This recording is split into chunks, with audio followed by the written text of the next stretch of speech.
beings having a finite perspective.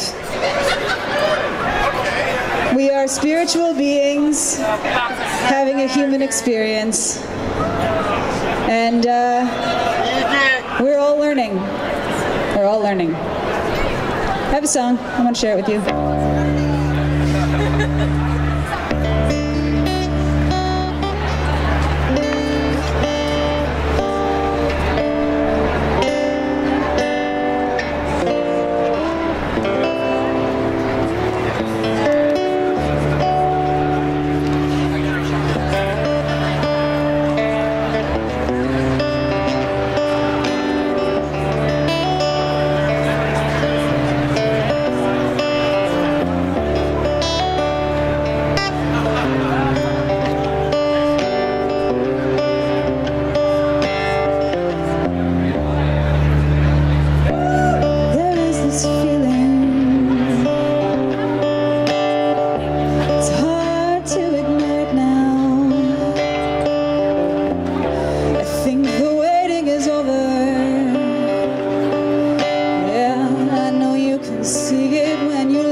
Stand with your own 2 feet.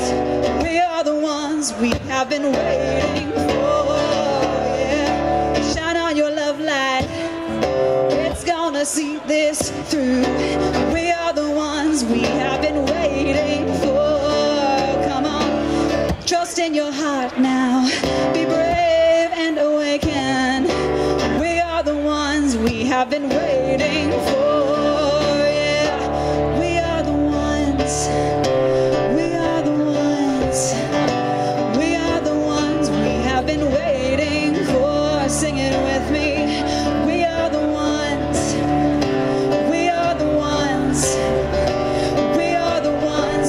have been waiting for.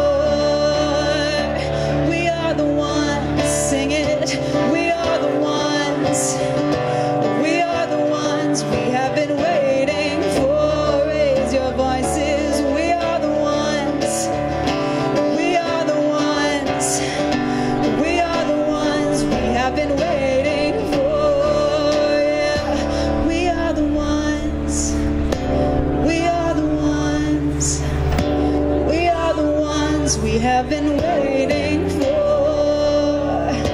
They can hear us coming and they're shaking in their boots, 'cause we are the ones we have been waiting for.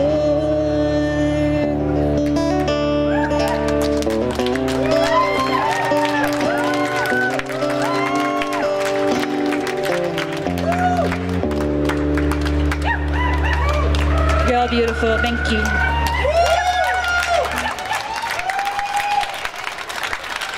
She's an amazing Canadian.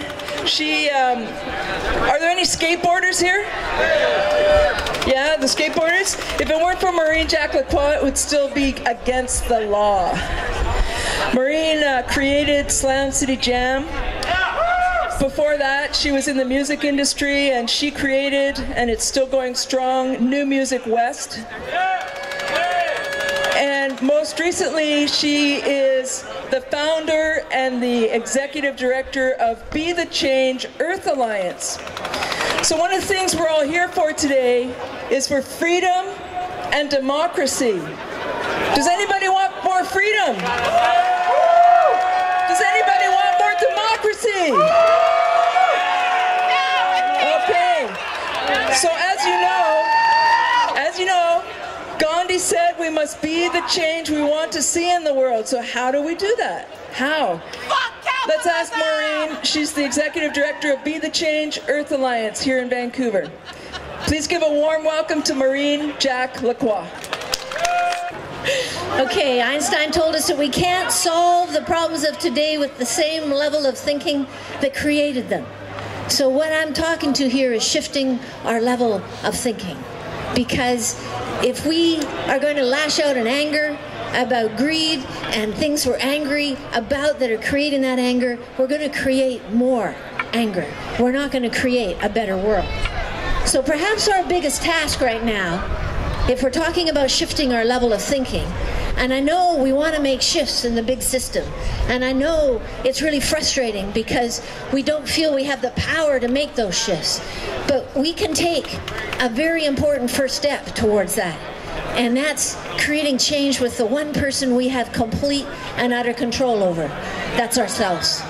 So how do we do that? How do we create this shift within ourselves, this new level of thinking, so that we can create the future we want?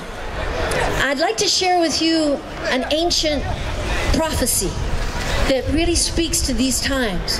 It's an ancient prophecy from Tibet that was told to my teacher, Joanna Macy, an eco-activist and Buddhist and systems thinking scholar. She's in her 80s now, and she hasn't stopped fighting for what she believes in. And this prophecy was told to her by Shogal Rinpoche in northern India. It's called the Shambhala prophecy.